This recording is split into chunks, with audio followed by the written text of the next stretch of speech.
Today I'm talking more about my approach to nightmares.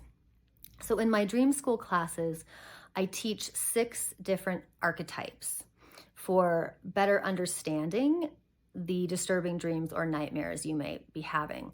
And I'll just share here that many of these archetypes come from myths and stories, right? These stories that we tell over and over again because they continue to answer questions that we have about our life, about mystery, and about, how to navigate in this world.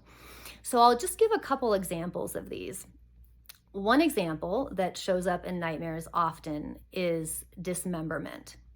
And we can think of a lot of examples in myth of dismemberment, these stories of being literally torn apart, scattered across the earth, and then put back together again and reborn. So this absolutely happens in our dream. This archetypal image of dismemberment can come in many forms. It can come, in the form of being chased by a predator, by being eaten, by literally, limbs being torn off, etc.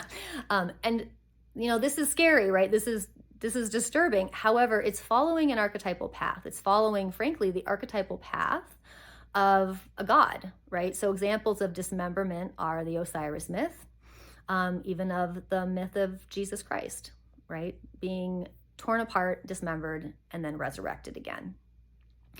Another archetypal example that I teach in my class is initiation. And again, this comes in many myths, in the form of many myths. So these situations where circumstances change suddenly and we are flung into a new version of life and we need a guide. And in the myths, we often find our guide in unlikely situations, and our guide often is not a sparkly fairy godmother. Often our guide looks more like a witch or Baba Yaga, who will either help us or harm us depending on the purity of our heart. So this archetype, again, is mirrored in our dreams all over the place. And when we can see it, it can become easier to know how to work with it. So I'll continue this topic of nightmares tomorrow. Hope you all are enjoying it.